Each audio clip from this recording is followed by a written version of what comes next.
Hey guys, today I'm going to be sharing my thoughts, opinions, and feels on Tales from the Shadowhunter Academy. This is by Cassandra Clare, Sarah Reese Brennan, Maureen Johnson, and Robin Wasserman. I think I'm pronouncing that correctly. And this is a series of 10 novellas that take place right after City of Heavenly Fire. And I'm so glad that I decided to read these novellas right after City of Heavenly Fire, because I left City of Heavenly Fire being like, dang, I'm gonna miss those characters. Because reading Tales from the Shadowhunter Academy kind of lets you see what your favorite Shadowhunters are up to after City of Heavenly Fire. So thanks Christine from Poem Bananas Books for convincing me to read these, because not only do they set up things that are going to be happening in Lady Midnight and the Dark Artifices, but they're also just fantastic novellas. So basically, if you don't know what the Tales from the Shadowhunter Academy are, basically they follow Simon's time at the Shadowhunter Academy after certain events happened in City of Heavenly Fire, but I can't say because it's super spoilery. But there's a big reason as to why Simon is attending Shadowhunter Academy, and I would highly recommend checking out these novellas. They're so much fun, they're so interesting, and if you're missing some of your favorite Shadowhunters,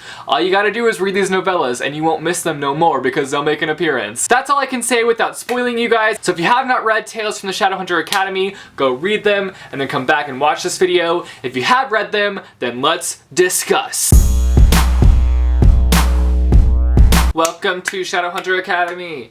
It's been waiting for you. So this first story is just kind of an overall introduction to Shadowhunter Academy, but we also kind of get an idea as to where Simon's state of mind is at this point in time. And we find out that one of the biggest reasons he's going to the Shadowhunter Academy is to get away from the New York Institute and everybody at that institute. He's been feeling loads of pressure and he feels like people expect things from him that he just can't deliver. So we kind of start off this novella with him saying goodbye to all the Shadowhunters, and it was just so nice seeing everybody again, from Isabel to Clary to Jace to Alec. Like I said, this was just like the perfect thing to read right after City of Heavenly Fire, because you feel like the story is over, but hey-oh, it's not over at all. I loved Simon's goodbye to Jace and how he was like, you and me used to be pretty tight, didn't we? And Simon just gives Jace this big ol' hug. So we get to Shadowhunter Academy and I was just expecting it to be like Hogwarts, but nope, that's not the case at all. In some ways it is similar to Hogwarts, but it's like the super sketchy version of Hogwarts. It's dirty, the food is terrible, and basically all the teachers have quit their jobs, so they're like calling in Shadowhunters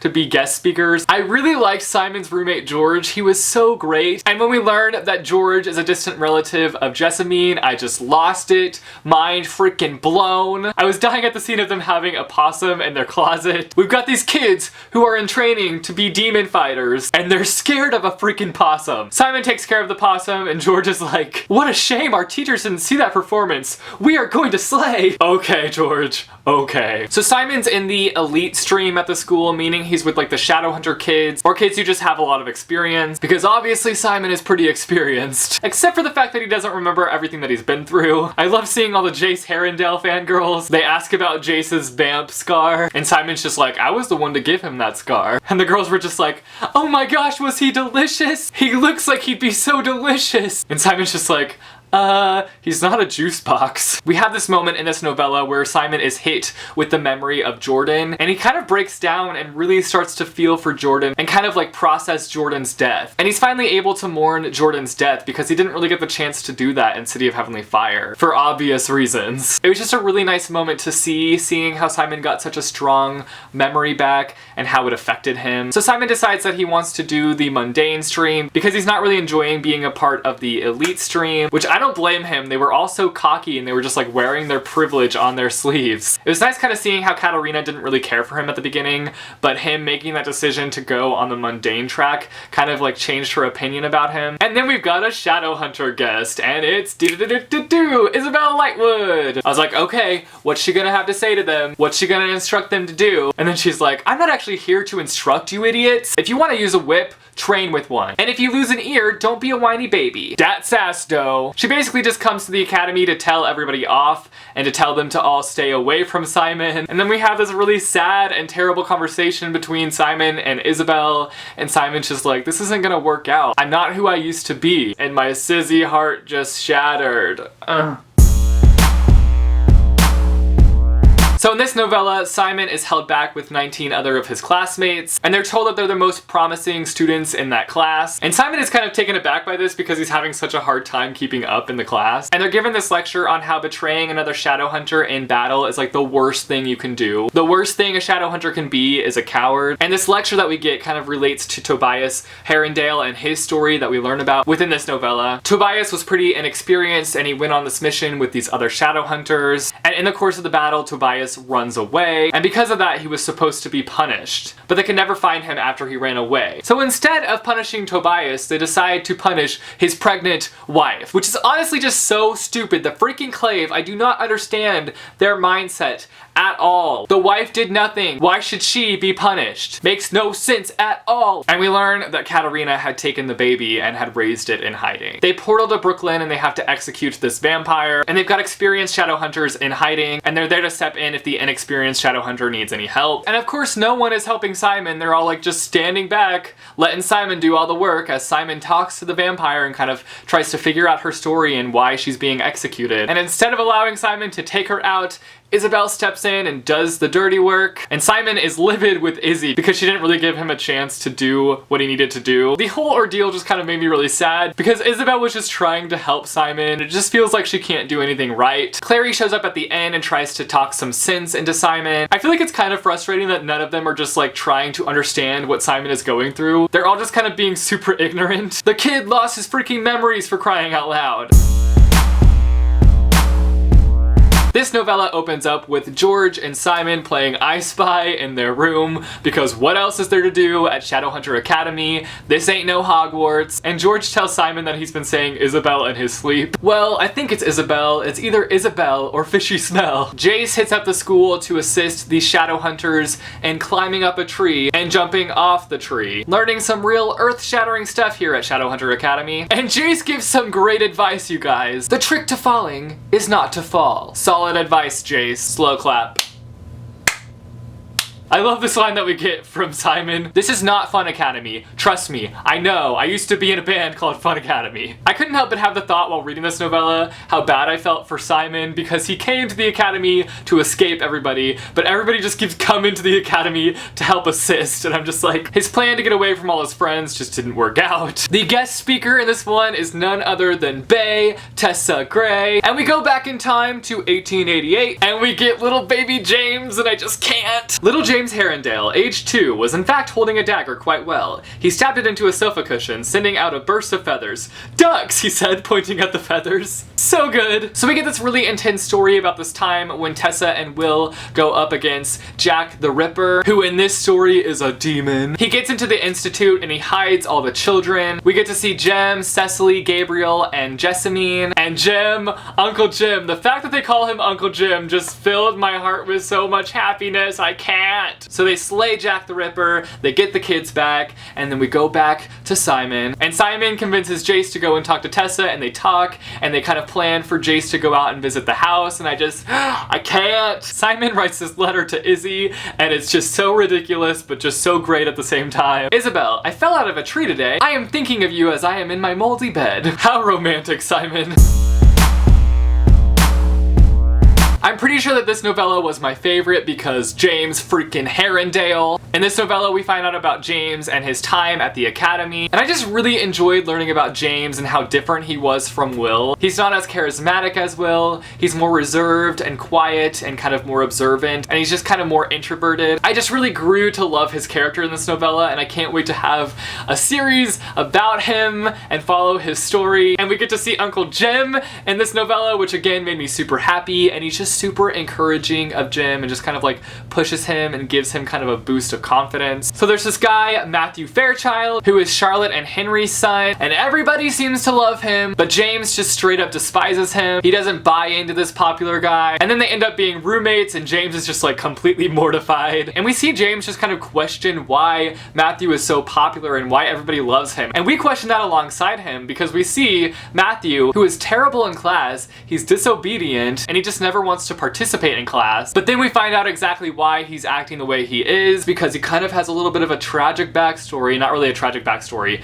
but he just wants to go home and take care of his father. And so he's trying everything he can to get kicked out of the school. And I just love seeing their friendship form and how they just found common ground through their differences. So we see James in action as he goes into the woods and faces these demons, and we learn of his ability to change into a shadow, which I just found really interesting. Nothing but shadows, And they find Clive Cartwright dead because he was trying to scare James and get him to leave the academy, but it just completely backfired. So James gets expelled even though the whole ordeal wasn't his fault at all. And then Matthew goes and explodes the south wing of the school in order to get expelled as well. In this one, we open up with Izzy's letter being returned, and I was kind of annoyed because we see when Simon gets Clary's letter that it kind of opens up this world of memories for him, and so I was kind of hoping that if Isabel were to reply, that maybe it would have kind of opened up his memories about their relationship. We have the guest speaker, Robert Lightwood, in this one, and he kind of opens up about the circle. Isabel joins him and is causing loads of mischief with the students, which we find out later she was working alongside Robert and like trying to test the students. Before that was all revealed though, I felt like she was being so harsh, and I was just like, why are you being this way? I don't understand. We have this moment where Simon calls Isabel Izzy, and she's just like, you don't call me Izzy, only my friends call me that. I was like, whoa now, simmer down now, that was such a low blow. I died so hard at this moment between Beatrice and Simon, and she comes into his room, and like the Shadowhunter still hadn't returned from being out with Izzy. They're still not home. They're fine, they're with Isabel. Oh, they're with Isabel. I'm so relieved. The Sizzy moment at the end of this novella made up for Isabel being a little trickster in this novella. We get loads of insight on Robert Lightwood and kind of why he is the way he is, and that's something that I really liked about this novella. I don't think it necessarily excuses his actions, but it definitely helps us understand him better. We learn about his childhood and how he wasn't able to bear the marks. He was eventually able to bear them, but it just took a long time, and his parents were embarrassed by that, and they kind of like didn't want to have anything to do with him, and that was just so awful and so sad to hear about. And then we get lots of insight on the circle and kind of Robert's relationship with Valentine, and we learn about Robert's parabatai Michael and how Michael kind of started to have feelings for Robert, and when Michael reveals that to Robert, he's super homophobic and just terrible to Michael. And that was kind of a realization as to why Robert is the way he is to Alec and how he treated him so differently. We do have this really great line that I think kind of sums up Robert Lightwood in a really great way, and it's simply, loving someone doesn't mean you're never going to make mistakes. As much as I want Sizzy to be together, I so loved hearing about their awkward dates. How Simon just kind of kept ending every date with just a handshake. So funny, I can't. I mean, a hug would have been better than a freaking handshake, Simon. We see Helen Blackthorne in this novella, and it's really sad what she's having to do in order to marry Eileen, and how she made this deal with the Clave that she would come to the academy and down-talk fairies and just trash them. What do you know? The Clave being manipulative. I love that scene when Helen was talking to Simon and just casually asking Simon if it'd be okay if Isabel visited, and Isabel just pops up and she's just like, oh hey! And they go back and forth about how the other didn't call the other one after their dates. Communication, guys! Communication will save Sizzy. That's all it takes! Communicate! So Isabel's just like, you know what? We're going on a date. So they go on a date, but before that, Simon's like, yo Helen, you wanna join us on our date? Simon, stop! They go to the sword shop and the date just ends up being a hot mess. And I lost it when we find out later that Isabel had gotten this date idea from Jace. Finally, things simmer down though, and they act like a real couple, and we finally get a Sizzy kissy. So Simon gets kidnapped by the Fae in this one. Poor Simon, always getting kidnapped. And we see Mark Blackthorne in this novella. He sees Simon and he kind of recognizes Simon, so they have this conversation. And it's just really sad because Mark is doing everything he can to just like cling on to who he is. I am no fairy, said the boy with eerie eyes, pointed ears, and leaves in his wild hair. I am Mark Blackthorne of the Los Angeles Institute. It doesn't matter what they say or what they do to me. I still remember who I am. I am Mark Blackthorne. It's just so devastating seeing all that Mark is going through. But we do have a nice scene in this moment, and that is Helen and Aleen's wedding, and it's just so precious, and it was just like something light and nice and happy. I really enjoyed this one a lot. So we've got Emma and Jules who are going to have their parabatai ceremony, and they want Simon and Clary to be their witnesses. But before that happens, Clary and Simon are tricked into taking this parabatai test to kind of see if they're compatible, which obviously they're going to be compatible. I mean, they've been best friends since they were little, and they have this brother-sister relationship. We have all these crazy cameos in the test, and I really loved that. We've got Jace, Maya, Jordan, and the crazy vampire queen, Maureen. So when they're pulled out of the test, it's revealed to both of them that they had both taken different tests, but by the end of it, they were both fighting for each other. So Clary and Simon are going to be parabatai. Ah, yeah, I'm so excited. This was also such a great novella, and it gave me loads of feelings. So this warlock baby is dropped off at the academy, and a terrible note is left with it saying, who could ever love it? So Simon's first instinct is to go and get Magnus and have him figure out this whole situation. So he runs to Magnus's room, swings open the door, and walks in to Malik in action. So awkward! And it's just so clear that Magnus and Alec are going to become the parents to this warlock baby, and I just love seeing how everybody dealt with the baby. Magnus was obviously really unsure at first, but he came around in the end. Alec, just right off the bat, was just so fatherly and just so great. Clary is kind of indifferent. Isabel is like childproofing the apartment. Mayriz has major grandma fever. And Robert is just like super excited about being a grandfather. I love the fact that he was convinced that Alec and Magnus had created the baby with magic. So they end up keeping the baby and naming it Max, and I just, oh, my heart, my heart. So then we have this last novella, which was just so unexpected to me. We first had this fantastic scene where Simon ascends and he gets all his memories back, and it's just everything, and it's just so beautiful. But then George, I still can't, I can't believe George died. I didn't start reading these novellas thinking that by the end of it somebody would die. It was just so shocking to me. And just how it all went down was just so tragic and heartbreaking. And I just completely lost it when Simon decides that he's going to take on the name Lovelace.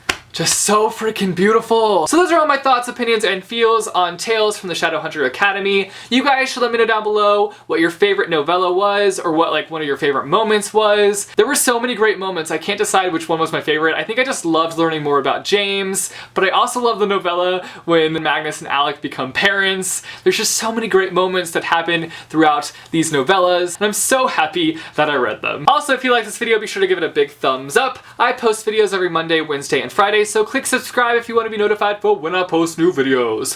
Thanks for watching, guys, and I will see you soon with a new video. Bye, choo. So in this novella, and they had that brother release.